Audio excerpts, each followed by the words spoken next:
Hai, hello everyone. Welcome back to Friday Nuggets. Nah, tanpa terasa waktu sudah memasuki bulan Maret dari tahun 2021. Baru aja ya kemarin kita ngerayain Imlek, Valentine, tahun baruan bahkan ya. Tapi sekarang udah bulan Maret lagi. Dan oleh karena itu, sekarang di minggu pertama bulan Maret, kita akan masuki series yang baru namanya Mental Health Series. Wow, gue yakin lu semua excited banget kan tentang kesehatan jiwa. Kesehatan jiwa dan kesehatan mental. Kesehatan jiwa atau kesehatan mental. Nah, materi ini adalah materi yang menjadi alarm dan reminder pastinya untuk kita mengerti dan sadar akan posisi kesehatan jiwa kita. Seperti kita tahu ya, diri kita ini terdiri dari tubuh, ya, daging ini. Jiwa yaitu pikiran, perasaan, keinginan, kehendak, dan roh. Di mana Tuhan berdiam yaitu di spirit kita. Nah, ya, seperti tubuh fisik yang bisa terserang penyakit, demikian juga posisi jiwa bisa terserang penyakit. Kalau jiwa kita sedang sakit, pastinya akan mempengaruhi perasaan, pikiran, keinginan kita. Dan bagaimana kita bergaul dengan orang akan terpengaruh loh. Bagaimana kita bisa melihat Tuhan akan terpengaruh loh. Pernah gak lu males banget gaul sama orang, males banget datang sama Tuhan. Nah, pasti ada something wrong dari perasaan kita atau dari pikiran kita atau dari keinginan kita. Nah, selama bulan Maret ini kita akan membahas dan mengerti tentang beberapa penyakit yang mungkin saja bisa menyerang jiwa kita. Nah, di minggu pertama ini kita akan belajar tentang depression, ya, atau depresi. Nah, gue mau cerita nih. Suatu hari gue melihat instastory dari my close friends, dari teman-teman baik gue, pergi ke satu tempat. Tempatnya indah banget. Ada lapangan yang luas, pokoknya oke banget lah buat di story. Tempatnya bagus banget dan gue lihat, wow, lengkap ya teman-teman gue ada di sana, sahabat-sahabat gue. Wow. Terus di saat yang bersamaan gue ngalamin kekecewaan. Ngelihat IG story yang begitu indah, tapi gue kecewa. Mau tau gak kenapa? Karena gue bingung, kenapa gue gak diajak ya? Kenapa gue gak diajak? Teman-teman gue lagi pada pergi ke satu tempat yang baik, bagus, kok gue gak diajak ya?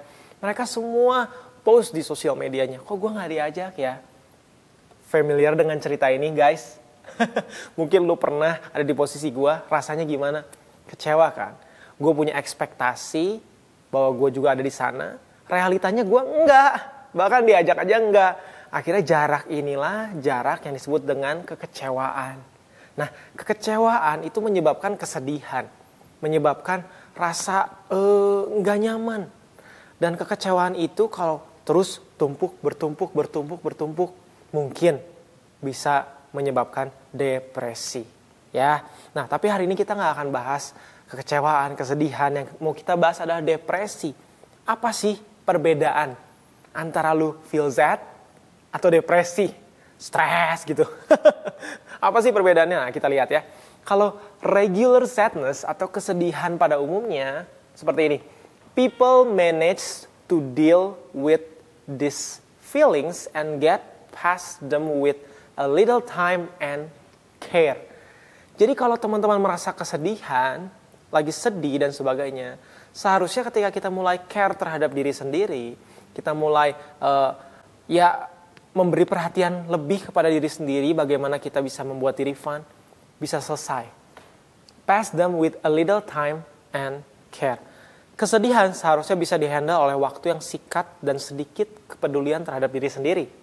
Ya, kesedihan tidak terlalu banyak mengganggu aktivitas normal kita seharusnya. Kesedihan tidak terlalu mengganggu nih, perhatikan. Ke cara kita berpikir, ya. Kesedihan tidak mengganggu ke mentalitas jiwa kita. Sehingga seharusnya tidak membuat kita menjadi rendah diri, putus asa, atau putus pengharapan. Nah, perhatikan dengan baik ya, apa perbedaannya dengan depresi? Nah, kita lihat depresi. Depression is more than occasionally feeling blue, sad, or down in the dumps. Tough.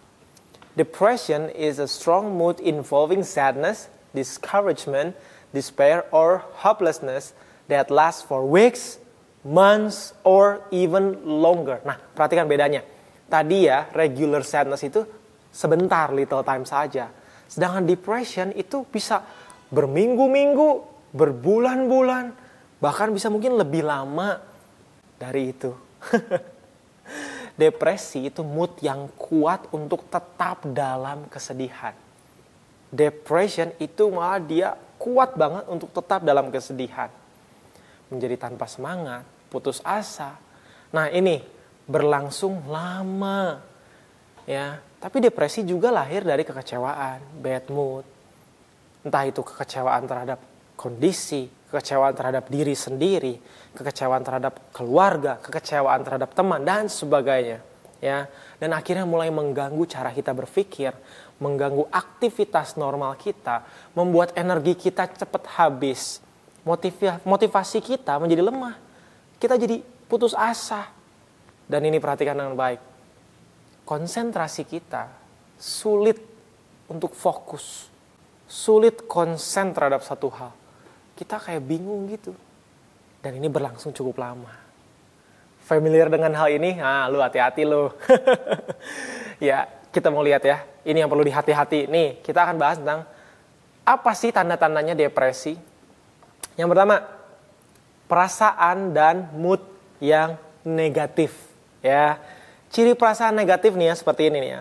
Kita seringkali merasa sedih yang tidak biasa. Sedih banget. Sedih. Rasa kalah, rasa sendiri, rasa tidak tertolong. Ada juga ya yang ekstrim sebelah sana yang merasa bersalah, merasa nggak layak, merasa marah, mudah terganggu, sensi gitu ya. Pahit dengan kanan, kiri, siapapun. Pokoknya disenggol dikit gue bacok deh lo, senggol dikit gue tendang lo, ya gitu. Pikiran negatif, ya. Yang kedua pikiran negatif. Pikiran negatif ini biasanya membuat kita selalu fokus sama problem, fokus sama yang kurang. Ibarat ya, kalau hidup ini tuh ya adalah sebuah gelas gitu ya, gelas dengan air yang setengah penuh. Kita nggak pernah lihat setengah penuh, pasti lihatnya setengah kosong. Ya ampun, ini kosong terus gelas nih. Padahal kita harusnya bisa melihat setengah penuh kan. Jadi yang namanya bersyukur itu nggak ada di kamus orang ini. Ya. Ya, selalu berpikir gini, masalah nggak akan berakhir. Ya, masalah nggak akan berakhir. Bisa-bisa lebih parah lagi nih. This problem is too big, terlalu besar. Ya, misal kalau kita lihat pandemi ini ya, ini kayaknya pandemi COVID ini gladi resik kiamat deh. Ini kayaknya kita mau kiamat deh. Jadi kita melihat masalah terlalu besar. Ya, ini nggak akan membaik deh. Kurang optimis, ya. Kurang optimis, ya. Lemahnya motivasi dan energi.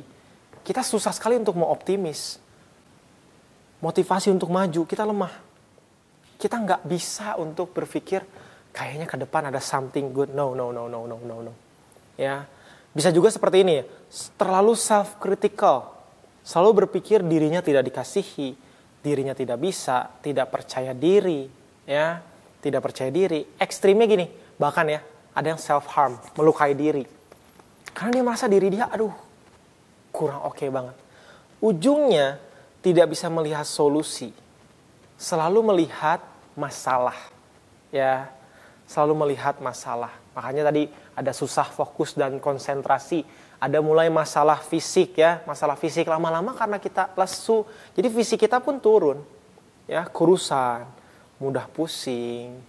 Nah ini ciri-cirinya ya. Gue bacain ciri-ciri tadi. Teman-teman sambil cross check ya. Terus yang terakhir nih, menarik diri dari sosial. Hari-hari ini gue sering dengar beberapa orang ngomong gini guys. Gue lagi malas deh berhubungan sama yang namanya manusia. Yang namanya manusia tuh bikin pusing, ngecewain mulu. Udah deh, jangan deket-deket deh sama manusia mah. Batas aja sebatas. Menarik diri. Lupa bahwa Tuhan tuh mengharapkan sebuah hubungan yang rukun, yang intim. Ya, lupa dengan hal itu yang bulan lalu kita belajar tentang friendship, bagaimana Tuhan punya 12 orang yang intim dengan dia. Lupa. Isolasi, insecure kalau di keramaian. Nah, itu ciri-ciri dari depresi guys. Nah, next, depression can go unrecognized. Artinya gini, depresi ini bisa gak kita sadari. Depresi bisa tidak dikenali karena justru sikap sensi merupakan salah satu sinyal depresi. Gue ulang ya, depresi bisa tidak dikenali karena justru sikap sensi seperti tadi merupakan salah satu sinyal dari depresi. Nah, gue kasih contoh ya. Ada salah satu orang yang gue kenal, gue lihat, dia ribut di mana-mana. Ya, dia join ke komunitas ini, dia bertengkar. Dia ngerasa komunitas ini tidak ideal. Dia join komunitas ini kurang perhatian, kurang care. Orang-orangnya not good enough. Ribut, pindah. Pahit sama ini, ribut sama ini. Terus selalu dia bisa melihat kesalahan banyak orang. Dia meledak di sini, meledak di sana, meledak di atas, meledak di bawah. Dan akhirnya dia sampai hari ini merasa gini, dunia ini gak baik. Semua orang tidak baik. Tapi dia gak pernah bisa melihat dirinya. Salah di mana ya? Kalau semuanya gak baik, mungkin ada salah dengan dirinya. Mungkin ada salah dengan dirinya. Nah, kadang orang yang sensi tidak menyadarinya. Ya. Menurut gua, hal ini tidak disadari. Depresi yang dialami mungkin tidak disadari. Ya, masalah lebih besarnya lagi, mungkin dia nggak sadar bahwa dia di tahap itu. Makanya depression can go unrecognized. Bahkan mungkin ketika waktu dia bertemu dengan salah satu temannya, dia bilang, hey, mungkin lu yang salah, mungkin lu yang salah. Dia nggak bisa terima karena dia sensi. Nah, depression can go unrecognized. Oleh karena itu, kita perlu mendeteksi sinyal-sinyal yang tadi. So, be aware. Be aware. Deteksi sinyal-sinyal kecil yang keluar dari hidup kita. Dan mulai jujur pada diri sendiri. Are you okay? Really? Are you okay? Ya, karena Tuhan berharap bahwa kita pun mengasihi diri kita sendiri. Tuhan tidak pernah berharap bahwa diri kita tetap dalam kondisi yang tidak baik itu. Atau bahkan tidak menyadarinya. Kita nggak aware dengan kondisi kita, bahkan nggak sadar. Nah, Tuhan nggak mau. Tuhan ingin kita mengasihi diri kita. Kita lihat ayatnya di Matius 22 ayat 37 sampai 39.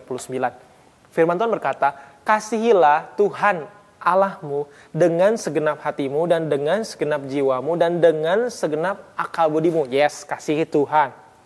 Itulah hukum yang terutama dan yang pertama. Dan hukum yang kedua yang sama dengan itu ialah kasihilah sesamamu manusia seperti dirimu sendiri. Ya, dan hukum yang kedua yang sama, perhatikan, sama dengan itu ialah kasihilah sesamamu manusia seperti dirimu sendiri. Nah, kadang-kadang kita salah mengerti dalam arti mengasihi diri sendiri. Kita langsung berpikir bahwa mengasihi diri sendiri adalah kita memanjakan diri. No, mengasihi diri bukan memanjakan diri. Bukan memberikan setiap keinginan diri kita dipenuhi. No.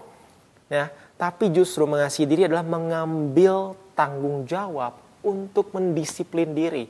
Mengambil tanggung jawab supaya diri sendiri bisa mengambil konsekuensi yang terjadi.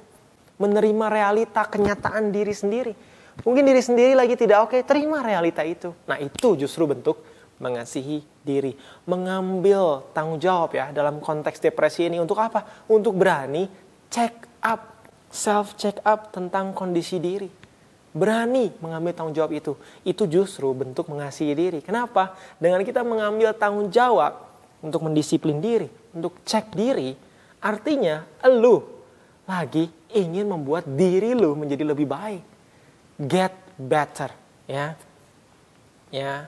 Nah, oleh karena itu, ya, selain kita self check up, mencoba mendeteksi, ada hal berikutnya yang bisa kita lakukan supaya kita bisa mulai mendeteksi hal-hal yang mungkin ada dalam diri kita yang sebetulnya itu sinyal-sinyal depresi. Kita mulai bangun habit, namanya adalah talk it out. Kita ngobrol kanan, kiri, depan, belakang. Sama seperti tadi kan, kasihilah sesamamu manusia seperti dirimu sendiri. Tuhan ingin justru kita kesesama. Tuhan gak ingin kita menarik diri dari kerumunan. Dari komunitas.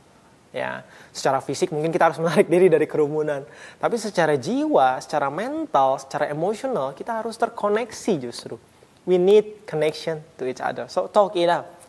Ya, mungkin circle kita bisa memberi jawaban dan mendengarkan kita. Intinya jangan sendiri. Cari orang yang pasti care dengan kita. Misal, kakak rohani, teman rohani, saudara seiman, parents. Yang pasti, you guys need talk it out.